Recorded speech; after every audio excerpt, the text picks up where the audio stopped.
He's like, yeah, this is 𝗙𝗰𝗲𝗀𝗍𝗲𝗀𝗍, my cousin from Kazakhstan. He does this. Roman 𝗙𝗵𝗲𝗍𝗍. And then he goes into one place. He goes, "This is Roman from 𝗙𝗵𝗲𝗍𝗍." And the guy goes, "Yeah. I heard. I've been there." He goes, And meanwhile, I'm supposed to not speak English, right? And I'm dying inside. I'm trying not to laugh. I literally had to like do one of these. But then he walks into this diamond dealer. He was selling yellow. I think his specialty was colored diamonds, specifically yellow diamonds, right? Canary diamonds. Bobby's looking at these earrings, which is like my house, pretty much, right? He's putting it away. And I'm watching this, and to me, it's like it's mind blowing. So he racks up about $1 million plus worth of shit. He goes to negotiation. Like I think the total bill was like 1-1. He comes in, the guy adds it all up. It's like 1-1. This, that. Bobby's like, "Okay, I'll do 800." Guy's like, "No, what do you mean? No." And I'm looking at Bobby. I'm like, I'm like, they're about to throw us out of here, right? It's like a 30% difference. But back and forth, he ends up closing. I remember till this day, he ends up closing the deal at 880. They shake hands. Bobby goes, "Okay, now I'm going to give you 10 equal checks as a payment." And I'm sitting and I'm like, this guy's literally going to kick him the fuck out. Guess what? He took the fucking deal. So look, you need to know what you're doing. I think one of the other things that I learned from you, and I'm still trying to do more, is when it comes to business, sometimes you have to be a bit shrewder. I always have a hard time finding myself. Like he always tells me I'm the nice guy, which is why me and him make a good combo, because I'm the nice guy and he's not. And one of the things I learned from you is that in our industry, especially when you're buying, you have to be somewhat shrewd, and that's something that I think even 20 years later I'm still having a bit of a hard time with. I come to him one time, we were doing a deal. This was in one of your stores. I don't remember which one at this point, right? And it was a $145,000 deal. I was at 142, he was at 145. We didn't make the deal, over $3,000. And I'm thinking, fuck, I didn't make the deal, whatever. We walk out, next day, we go out on this boat. He spends like 10 grand taking me out on the boat, food, this, drinks, gas, the whole to do it. Boats are expensive. But when it came to business, we were apart by $3,000. And I think that gave me a big lesson to be like, look, at the end of the day, business is business, friendship is friendship. I also say one thing, small leaks sink big ships. That's Every true. penny counts, man. Every penny counts. You know, people think, we're dealing with these big numbers that $5,000, $6,000, $7,000 doesn't mean anything. It does. It all adds up real quick. When I do with dealers and they're like, look, I want this, I want to pay $130,000 for this watch. Like, well, can you make it 133? Get me 132? And I'm like, it's not about the $2,000 or the $3,000, because I know it seems like not a big deal on a big scheme of things, but it does. You're right. It makes a difference. I never actually looked at it that way. Right. It's a good saying. Small leaps. Yeah. I'm gonna use that. I'm definitely gonna use that. One of the questions that I get asked often enough, and is, at which point you feel like you've made it? Because unfortunately, we live in a materialistic world now. Besides jewelry, you've gotten into so many business past that, be it yachts, be it planes, be it 10 different other things that you're into. And you were always really good about diversifying your business. I haven't gotten there yet. My main core business is still the watch business, right? At which point do you feel like you make it, or do you ever feel like you've made it? It's not a feeling if I made it. Like I told you before, I like to do what I enjoy. So all the things I diversified are all things I enjoy. And I enjoy giving people pleasure and having great times and enjoying life, right? So we're in the luxury world. So it's all integrated. Yachts, planes, boats, cars, it's all integrated.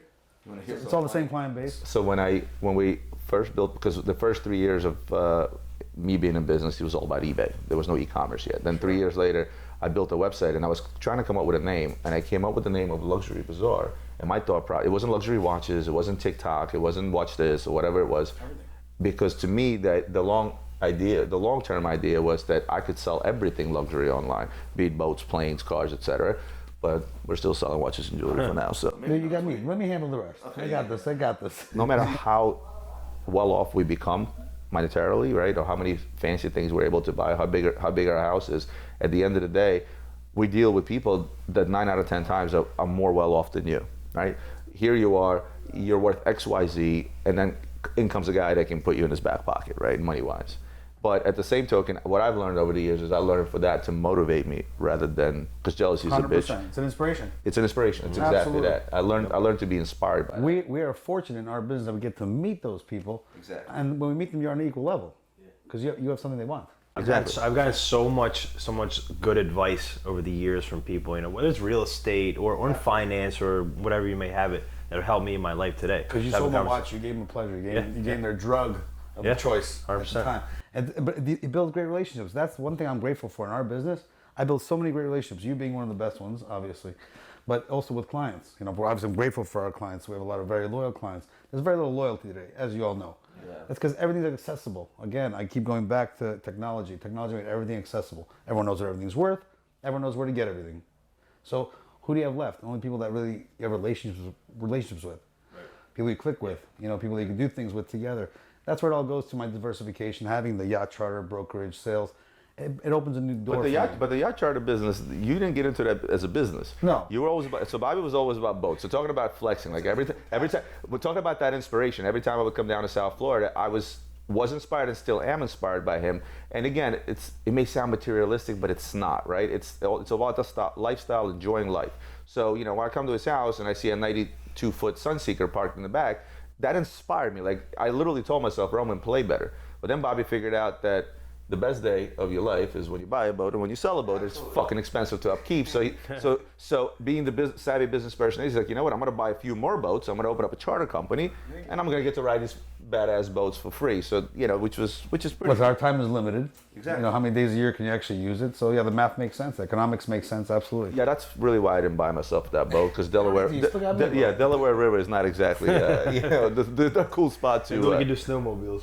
Snowmobiles, yeah. Every time I invite you on the boat, I make sure we do enough business to pay for the day. So we're good. And every time I get off his boat, I'm a bit wobbly, and it wasn't because of the turbulence or whatever. And the invoice comes in, I'm like, what the fuck did I buy? So here's a question that I sometimes ask myself. Today, as it sits, what would you do if money was no object? Like, sometimes I daydream in my head, like, what if an extra $100 million fell on my head, or $200 million? If money was really, really no object, what would you do in terms of this particular industry on a personal level? Wow, that's a complicated one. I probably wouldn't be here talking to you. Yeah, no shit. I'd be somewhere in my very big boat, much bigger, the one that actually came to the port, and enjoying time with my family. To me, that would be amazing. And that's kind of my retirement plan as it is. One of the things that, like your dad is kind of semi-retired, right? And sometimes he'll call me 10 times a day. And I know that... It's called semi-senile. No, semi-retired. I love my dad. I love my dad. My videos, okay, I love you, Dad. I love you, but we're kidding. So Michael is kind of like semi-retired, and a lot of the stuff he does today is more for fun than anything else. But the best part about it is he'd sometimes call me 10 times and ask me for a price or something. And I know that there's really no deal to be had, but because you and him were a big part of me coming up from scratch, where nobody would pay attention to me. It doesn't matter. I'm still going to pick up the phone. I'm still going to show him that respect. I'm still going to try to do some sort of a deal with him.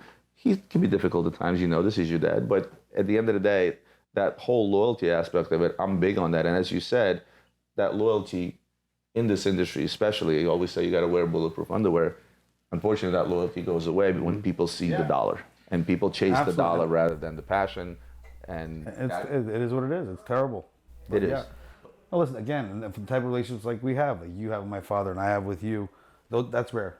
People don't understand that today. They don't get it. They really don't. I have these, young kids that, watch one of these tutorials of how to trade watches and spend $200. Was it the Watch Trading Academy? Watch Trading Academy? Schmuck, yeah. That was great. Yeah, so he teaches them how to buy watches with their dad's credit card, take 30 days to pay for it, hope it appreciates it, so they can come in here and ask me what I'll pay them for it.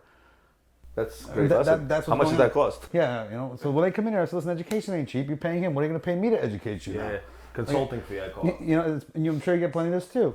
He hates that. And 10 times a day they come in here, oh, hey man, is this watch real?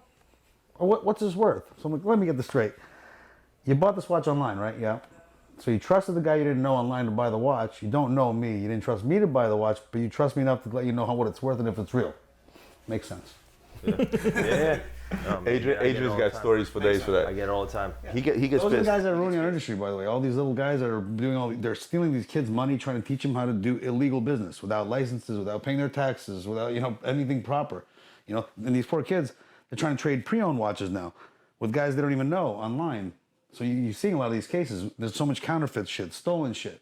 There's a big problem today. We're finding stolen watches every week because we were able to run some of the watches through our systems. 1 out of 10 watches comes up stolen. Really?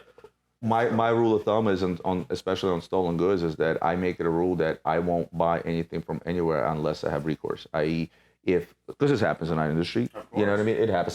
Somebody decides to make a claim on insurance. All of a sudden, that watch becomes stolen. That's been sitting in your case for a year, right? Because they needed some money or something. So I try to do it in a way where I have obviously proper invoicing, but at the same time, recourse. We had a watch come up just the other day that we sold 5 years ago.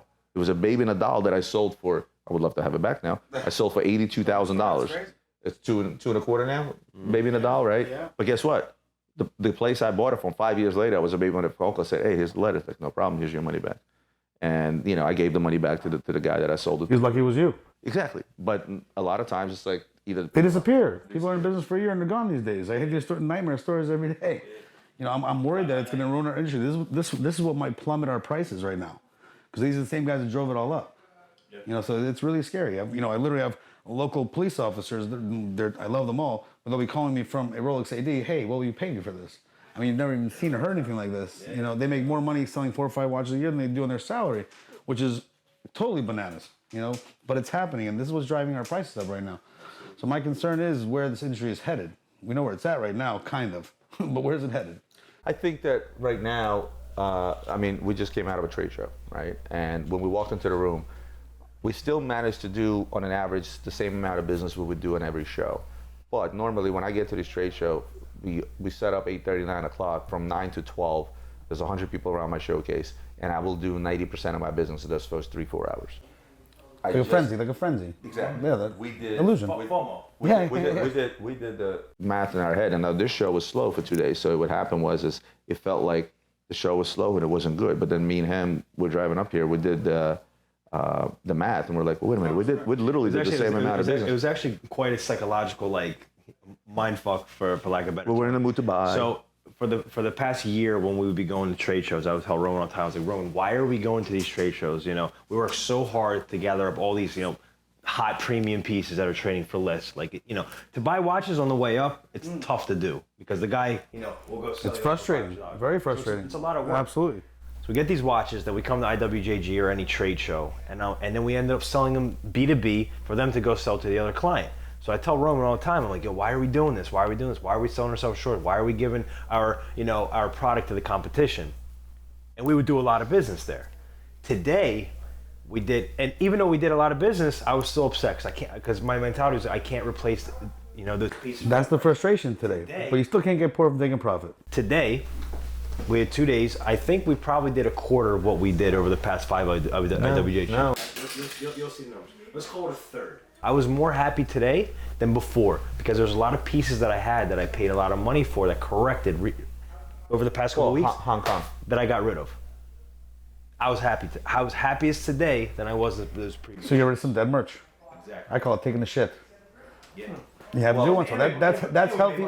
Now, but one of the reasons that the market is down, we're talking to dealers and everybody's talking about what's going on in the world, the war in Ukraine and all those things, but they don't know that the real reason behind this market taking a pause and a small dip is actually Hong Kong shutting down. Hong Kong shutting down. You know, the minute Asia shuts down, that's when we start seeing this. Because in Asia, they're not like the guys back here. We're like, oh my God, I'm not going to sell this at a loss, or I'm not going to sell this at a small profit. I'm going to hold it. Where the guys over there, they move merchandise so fast. Wait till it trickles down to the guys that have 10, 15, 20 pieces in inventory, their entire life savings, that just went down 20%, where they've been used to going up 5% every week. Yeah. Well, that's when it's going to be a problem. One of the reasons we're so successful in the past year in these trade shows is we came in to sell, and we know how to leave room to eat for other dealers. If it's a B2B show, 9 out of 10 guys will sell it to you at the same price they will sell it to a retail client, so that's wrong. And with me, I always leave room for people to eat. That's why we kept flipping this stuff. And I walked in showcases, and the guys that were sitting with this merchandise that kept going up, they're still sitting with the same merchandise. Dude, more companies went out of business for one reason: inventory. You cannot age your inventory. You're one that's very good at it. You monitor it. We've talked about this 100 times. And today's rate, man, you can't have anything for longer than 3 to 6 months, or you're in deep shit. If you're sitting on a watch today for over 3 months or 6 months today, I'm at 30. I'm at 30 days on. Let's take jewelry side. It's a little bit different because jewelry can age longer. But as far as watches, me and him actually looked at the numbers the other day. We're at about 80% of our merchandise is 30 days and under, and the rest is under 6 months. That's amazing. Again, when I think of these things today and how the world works today, I remember back in the day, AP, you listen to our Dean Vashron, they would all come into us. All right, anything you've had for over 18 months, we're going to take back. You know what I'm saying? Can you imagine? And we'd pile up a bunch of Royal Oaks and send them back, and they'd give us new ones. Oh, man. You know, or overseas. That's how it was. The companies were always, that's how I got educated. Like, I thought 18 months was strong. You know what I'm saying? But again, we were only retail stores. You know, we were an authorized brand. You had to have representation. But anything over 18 months, they would, they'd give us a 15% haircut, take it back, and give us new stuff. But again, things exponentially sped up because of the internet. So 3 months today is like 3 years back then. Yeah, it becomes a financial puzzle every time me and Roman sit down, literally every single morning. You know, obviously there's pieces that you're holding more than 6 months that are more blind items. You're okay to let them sit there. You bought them cheap enough. You know, they're not going to. But you know, if you have a piece that keeps going up, you know, week over week over week, at some point, you have to study your inventory. You literally have to study daily. Because it moves fast. I was saying, you know, thank God you have a great team. That's what it's all about. Again, I know you're involved in a lot of different businesses, but to stay within this is my primary. I'm here every day, morning to night. To stick within the luxury industry, boats. I know you did a little bit with airplanes in the day. I think you stopped at this point. Buying and selling prices got a little out of whack. Again, now we're dealing with different type of numbers and a lot of moving parts. As it sits now, you know, the primary luxury side of the businesses that you're in, watches, jewelry, luxury handbags behind us, antiques, collectibles, and all those things. This is something you've done for quite some time. The concept store you hear here in Boca is absolutely insane. It's like you walk in, you're literally like a kid in a candy store. I've been here a bunch of times, and every time I walk in, I want to walk out with something. Yeah, I want to walk out. So that's the idea. You know, so this store was built to appeal to everyone. Do you see anything within the luxury industry or the luxury realm that you think could be potentially a great addition to our world, or something that you see in the future popping off? I think there might be a lot of new brands popping up. You know, again, a lot of the smaller brands, like the MBMFs of the world, the 𝗵𝗲𝗄𝗏𝗡𝗏s of the world. I think it's going to start going in that direction. I think people are going to get fed up with paying 10, 20, 30 times a suggested retail price. Because again, it goes back to, you know, 10 years ago, a guy would come in, so what kind of discount can I get? Literally, right out the door, right? If I don't get 30 off, I ain't talking to you. It used to be, what's the most I can get off retail? Now it's, what's the least I can get over retail? No, it's even worse. Today it's about the flex. This guy wants to tell this guy how much over he paid. That's what it's about. You schmuck, you paid 300 over? I paid 350 over. What's wrong with you? Yeah. That's what it's about today. It's bizarre. You walk into it's your bizarre. Store, I looked into your store and I saw, like, my favorite collectibles, and I've seen them in your house as well, is like the antique slot machines. Now, I think as of a year and a half ago, I started seeing, what's the skull, the dinosaur skull they have out there? They're dinosaurs, yeah. It's like 20, 30 million years old, right? I first walked in, I was like, hey, do you have any used dinosaur skulls? He's like, yeah, this one is about 20 million years old. Yeah, we got into fossils recently. I think they intrigue me again. You deal with items that are 60, 70 million years old. Everything's one of a kind. You know, I don't want to say it's a blind item. There's definitely a market. There's people that collect the stuff that know. But to me, that's something super rare. I'm fascinated by it, so I decided to start carrying it. Well, that's how you get into the different aspects of this business, is because first it fascinates you, and then you get into and actually start selling stuff. Mechanical things always fascinated me personally. That's why I got into the musical boxes from the 17th, 18th century, the slot machines, all these mechanical toys. I thought they were just amazing, because when you think about what went into making that stuff, same as making, especially at the time. Or how about making grand complication in the 1700s? With their hands, every wheel made with their hands. I mean, that always blew my mind. I did a video on the Grand Comp we have, the Royal Oak Grand Comp, the one of a kind that we have. One per year. 636 parts. Yeah. Single watchmaker makes it from scratch. So you know what? One thing I found out that I actually didn't know, that they take that watch apart 3 times and put it back together 3 times until it's actually done. And did you know that the newer ones that were made, when they went back, the same guy who built it was the only one allowed to work on it until recent. Again, they were making 1 Grand Comp per year. When I started with them. Now it's a little bit different. Maybe they're making 3. It's still 6 months to make a Grand Comp. To make one now. Yeah, sure. Make one now. I mean, better technology. Same guy who built it is the same guy that gets to work on it. Unfortunately, when he passes, you know, it goes to the next generation that they're trying to educate, which is, again, there's a big shortage of people that want to actually do that. Watchmaker, absolutely. Oh, yeah, so it's but there's no appreciation for these heavy, technologically advanced pieces of the history, of our past, which is a shame. People lost appreciation for them. All right, so I gotta ask you one more question, then we gotta talk about this story. Let's talk about some watches, right? Favorite watch? I know it's the toughest question that people ask me. Just go 3. You gotta go 3. You gotta go 3. You gotta go 3. Like top 3. Oh God, you know, I never even really think about that. Okay, let's go brand. It changes. I've always been a huge fan of the AP concepts, of all of them. I've seen them from the very beginning. 2001, 2002, 𝗙𝗏𝗏𝗏 concept, baby. Let's talk about the 𝗙𝗏𝗏𝗏 concept. I'll tell you when I was introduced to it. I'm gonna try to sell you one after this. I know you have one. That's where I'm going with this. So in 2003, I walk into Basel. You know, again, walk in to place my order with AP. He's like, okay, I'm gonna show you something. It's completely different. I need to know your honest opinion on what you think and how many think you can sell. So here comes Francois. He pulls out this 𝗙𝗏𝗏𝗏, which no one ever heard of. What the fuck is 𝗙𝗏𝗏𝗏 to begin with? Spaceship shit. Yeah. It's same materials space shuttle is made out of. and he's explaining to me that it's a shock-resistant tourbillon power reserve dynamograph. I'm like, okay, now in English, right? Spell it. Right. So he's basically telling me, he goes, I can take this watch, I can throw it across the room, and it won't break. And it's a tourbillon, which is usually very fragile, and they break, you know?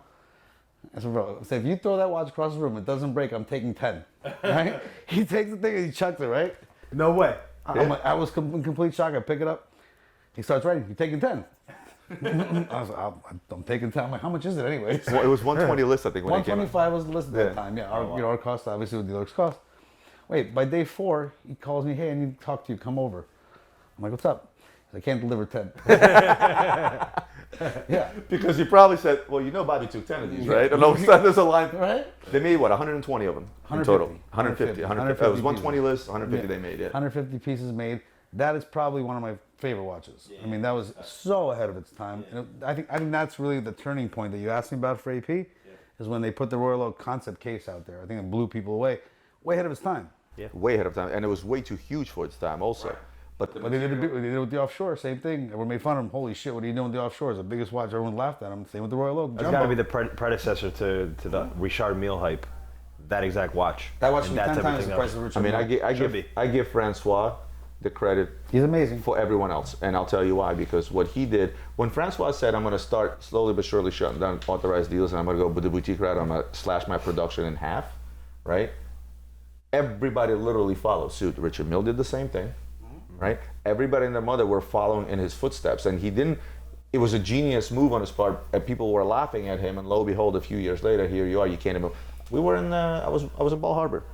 I walked by the AP boutique. There was one Royal Oak in the window. It said for display purposes only. I looked through the window. There was not a single watch in sight. What are they paying? $100,000 list rent over there? Doesn't matter, really. Not a single watch in sight. So Francois is the one that revolutionized that, and people follow in his footsteps. He did the 𝗙𝗏 model. He did the 𝗙𝗏 and Louis Vuitton model. He was warning us for years he's going to do it. Yeah. He was telling us, guys, don't be stupid. He said, I'm going to do it. And he did. And a lot of brands are doing it. They're all doing it now. Oddly enough, 𝗙𝗏𝗀𝗃 Concept is also one of my favorite watches. I say the 𝗙𝗏𝗃 Concept is my favorite AP complicated piece. AP in general is my favorite brand, always has been. Obviously with the Royal Oak, because of the history, because of the rich history of the company. Did you know that Genta drew the Royal Oak overnight? Yeah. Literally overnight he designed that watch. He drew it up and that was it. You know what I mean? And people made fun of it when it came out. It was a joke. There's one problem. It was too big for me. It always has been. That watch was always too big. You can wear it. Same thing. It's way too big for my wrist. And so when they announced that they're gonna do the concept in 42 millimeters, I got all excited until they made it look like a purpose monster, and we call it the BBC watch. Right. If you set that watch at 35 after 6, the what do you call it? The Black Panther looks like he's very well hung. You don't know the story about I it? never looked at it that close. Okay. Oh, yeah, you got it. So you have the Black Panther there, and he's sort of sitting like this. Well, think about it. If you set the time at 6:35, now he's sitting like this. You got way too much time in your hand, bro. It's kind of hard to miss. It's kind of hard to miss. Now you gotta be so curious. So I'm actually super excited about. They're obviously going to continue this line in 42 millimeters. Yeah. 43. And at 43, I would love to see just a plain one.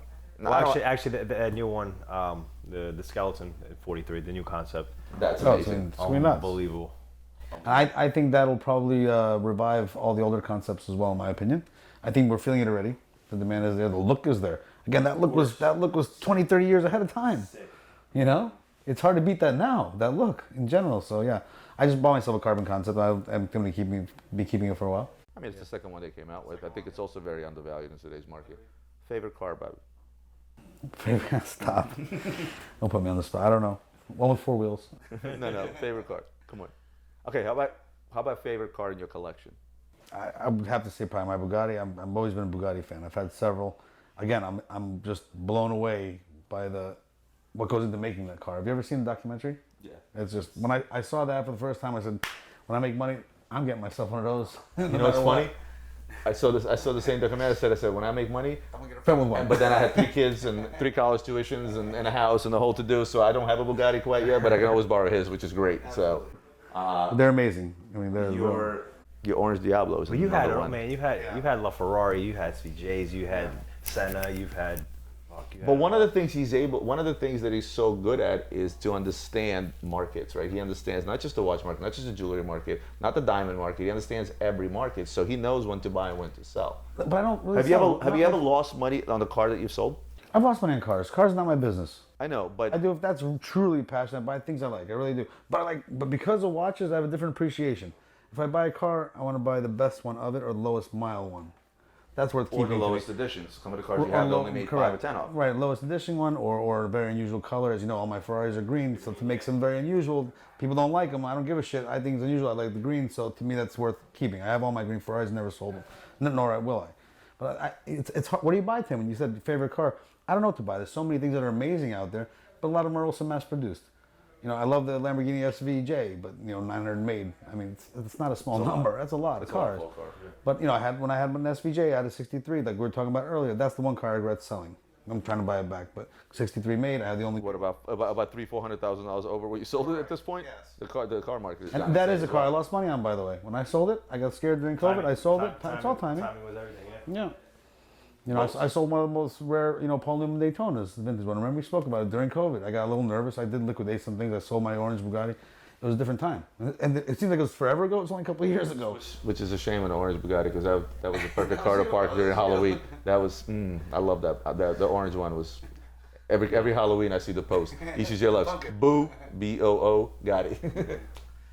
But again, listen, all these businesses are related, and all these luxury items are related. There was one article where you were asked to give advice to new and upcoming watch dealers or somebody that wants to get into the luxury industry. I don't want to say watch dealers, I'm going to say luxury industry. And in that article, your answer was don't do it. What would be your advice? Because a lot of the people that watch this is someone that would potentially be considered going into the luxury industry, because today it's not just the watch industry, it's watches, it's jewelry, it's other luxury items. What would be the one advice? Well, you say don't do it. Right now I say really don't do it. Because with the inflation that we're dealing with right now, to jump into our industry, you can make a really big mistake, which people are doing daily. The prices are not real at this day and age. I think you have to agree. Some things just don't make sense. Like you said, paying 10, 15, 20 times suggested retail price of a watch that we used to get 30, 40% off on 4 years ago makes it a little scary to jump into that business. But people are doing it because they're watching the increase, but it cannot, anything goes up must come down. Yes, we've seen that in 08, so we've seen that big time. In our industry, and I've seen it twice, I'm not trying to age myself, but it's been a 15-year cycle. I've seen it. 08 was the last crash, but that was an economic crash, I understand. But the watch world tumbled right with it. We're not in the greatest state right now. We're kind of lopsided in our economy. Not that I want to start talking politics, but right. I'm telling you that we're in for a correction. I don't think it's the right time for anyone to take a risk to jump in. If you're smart and educated on it, find someone to partner with that you can, educate yourself with, and help each other, benefit mutually. Would you agree that our industry is one of the very, very few industries that recovers the quickest? If you remember post 08, think about diamonds, right? Diamonds took a 50%. They still haven't recovered.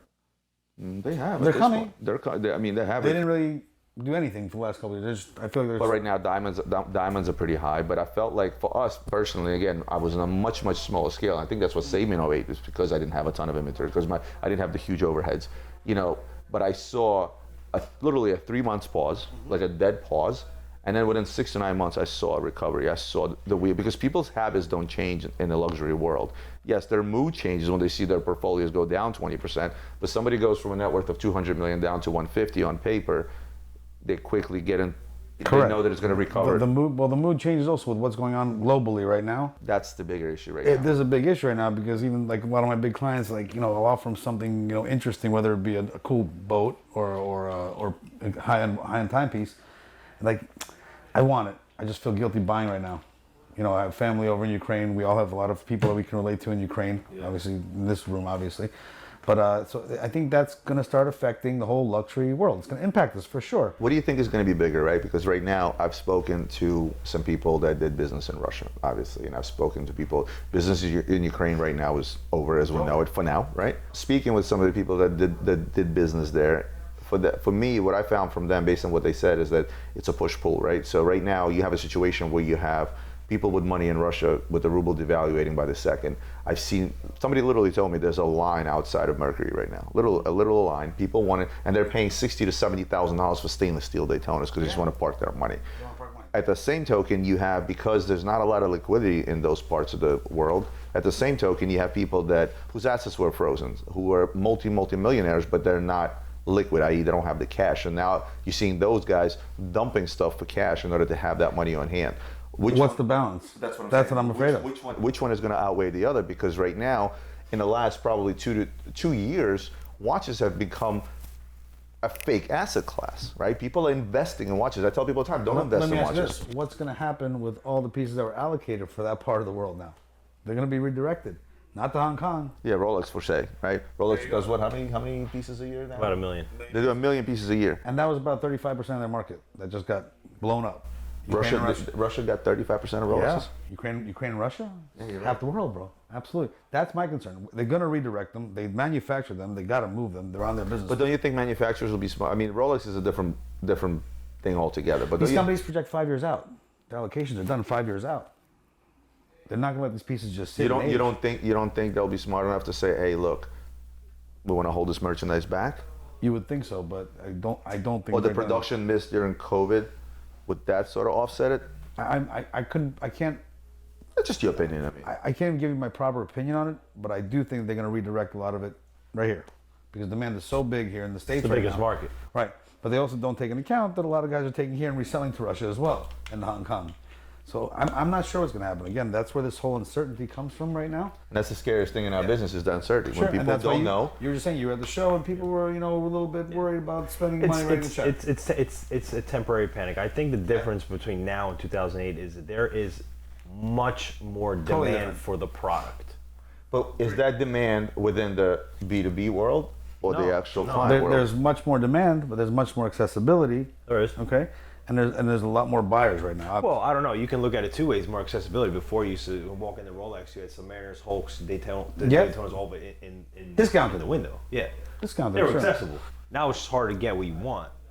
Well, speaking of that, let's talk about hedging, right? And I know you brought a couple of pieces there, and I see at least 2 out of the 3 pieces are a wonderful hedge to sort of withstand the inflation, withstand whatever the market, because there are still so many watches out there that will not be affected by whatever happens. I think vintage. I think if you start, I think there's going to be an eruption of appreciation for vintage pieces again, stronger than the modern stuff. That's again my opinion. Let me see that. You want to see some of my stuff? Yeah. I'm not gonna show you all my stuff, but I'm gonna show you a few things that I love. All right. So speaking of hedges, these.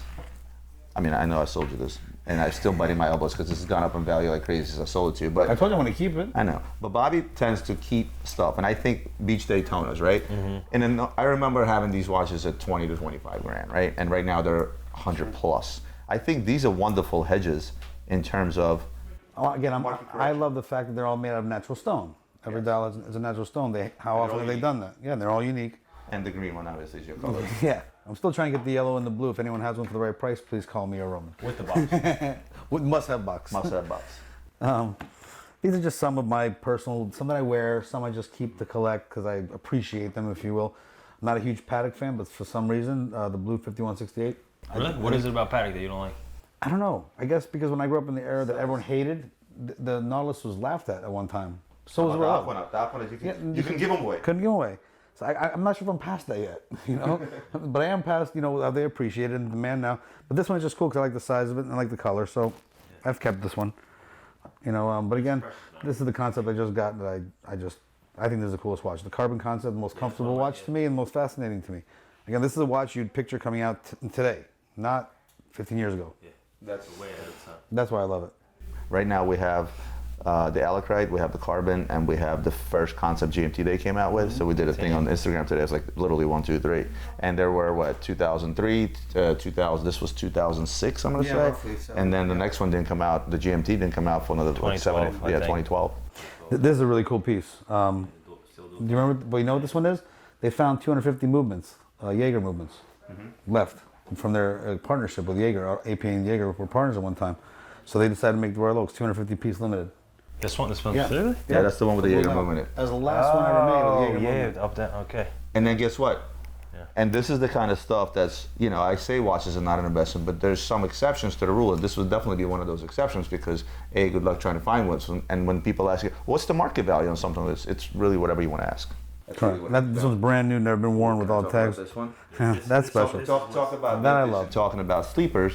This is the perpetual calendar from 𝗙𝗏𝗧𝗧𝗧, but this is the one without the leap year indicator. These have become extremely hot.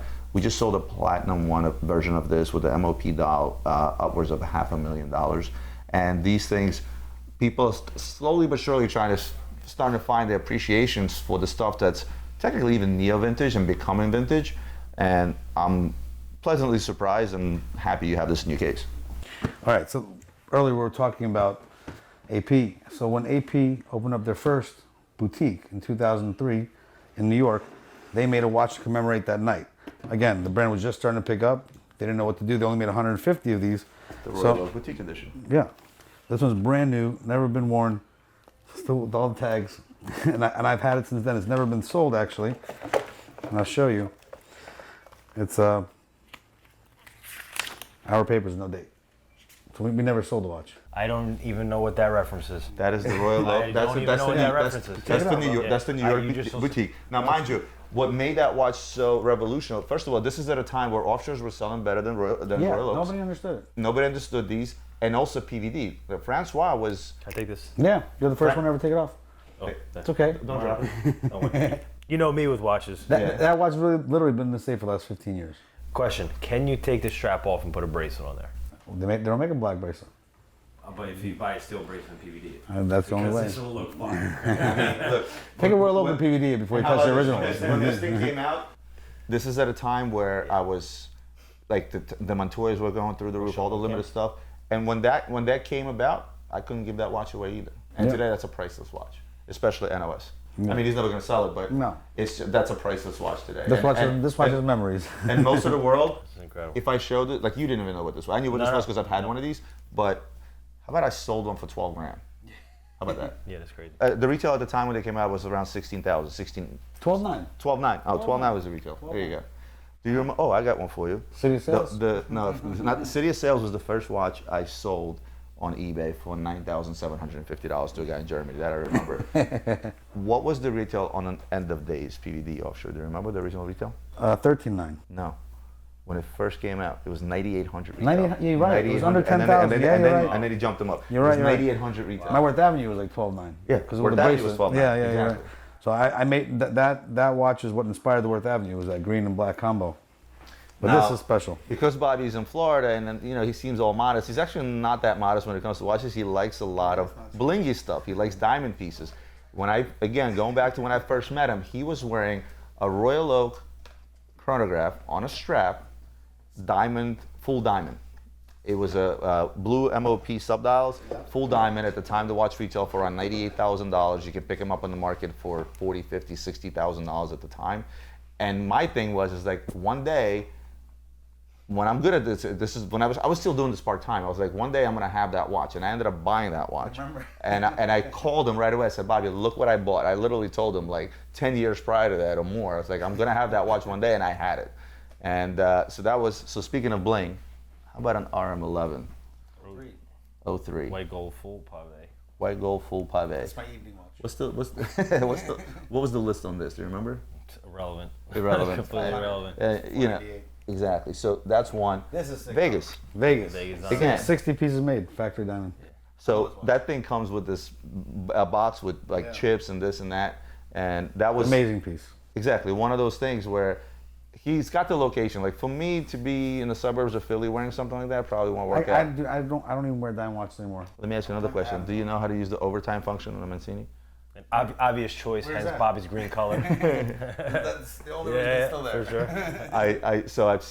I've seen some people wearing that watch, and I asked them oh, show me how the overtime function works. Like, who's Mancini? And they're like, what's that? I was like, your watch, it has an overtime function. Like, what do you mean? And they're clueless. That's some of the problems in today's watch world is people don't even know what they have on their wrist.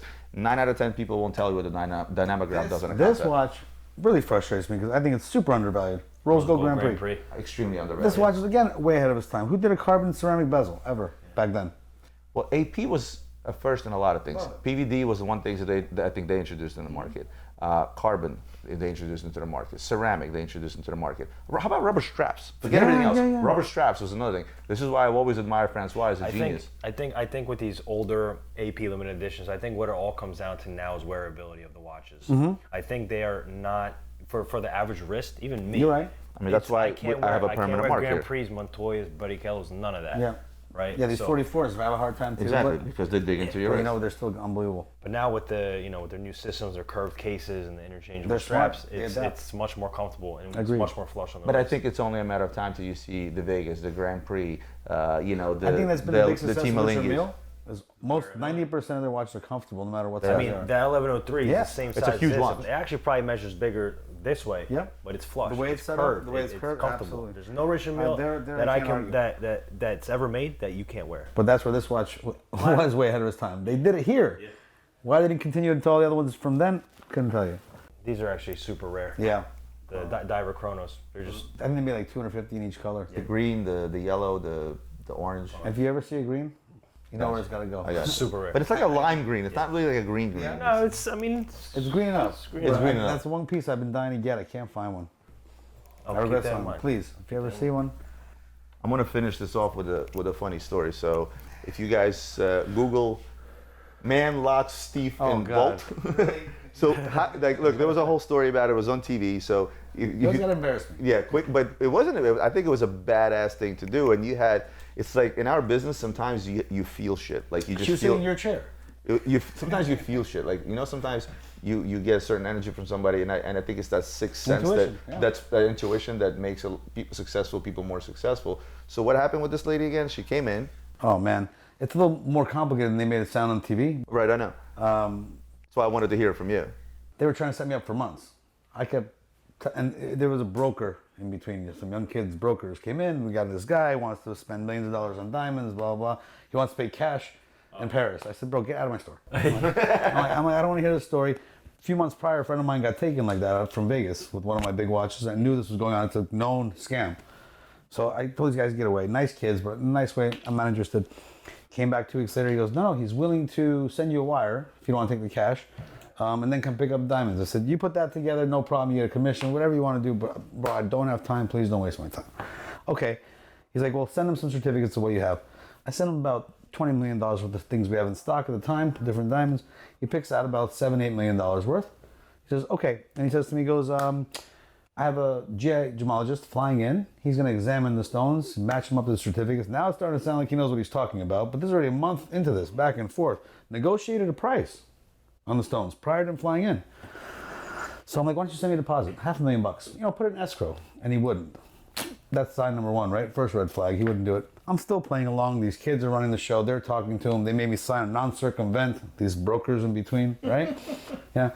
Non-circumvent. That's interesting. I haven't heard They brought that him in. one. So, hey, I'm like, they don't know me. I definitely don't know them, but I wouldn't screw anybody anyways. But they want to make sure they didn't get screwed out of their commission. It was a big commission for them. A month goes by, he's making up these excuses. Oh, the gemologist is stuck in Israel, right? I'm like, okay. 2 weeks later go by, the actual buyer calls me up with his, with his Israeli French accent, very strange. And he's like, my wife is coming. I'm like, what does your wife know about diamonds? She goes, she's my wife. She knows diamonds. I'm like, okay, you're right. Every wife knows diamonds. You're right. You can send her in, no problem. Where's enemies after? So I'm like, okay. So I tell these nice kids again, I'm like, guys, it's been almost 2 months now. I have $14 million worth of diamonds sitting aside that I'm not really doing anything with either. That's what's frustrating me because, we have trade shows and people want something on memo, but it's on hold.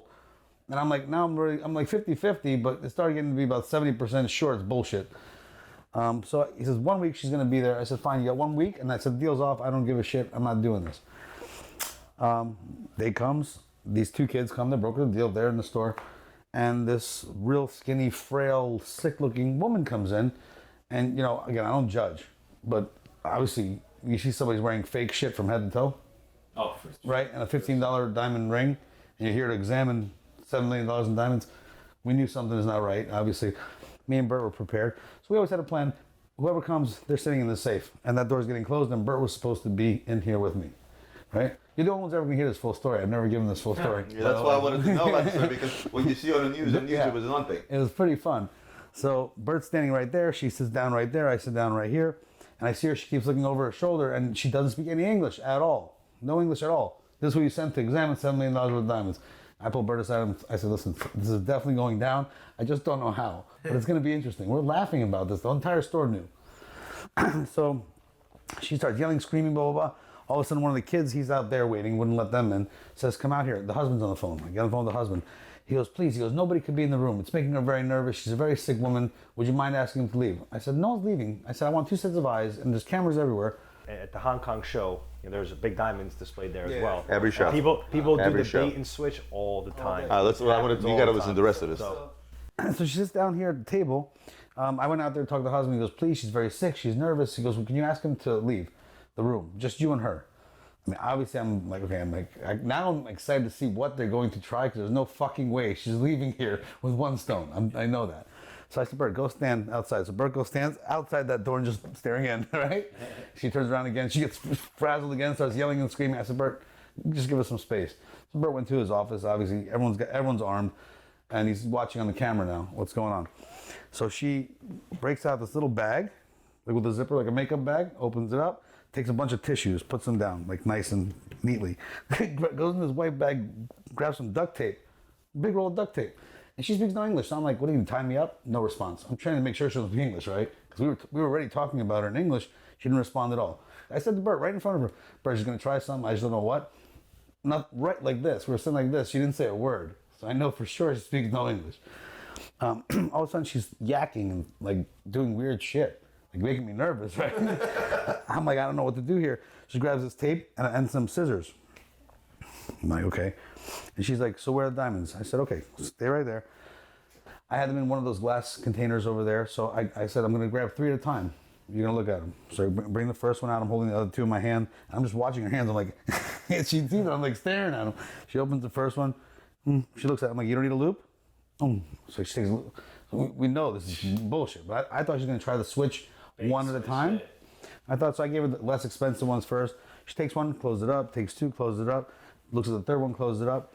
Then she takes a napkin, takes some tissue, puts 3 of them in there, and starts wrapping them in tissue. What the fuck are you doing, right? She can't speak English.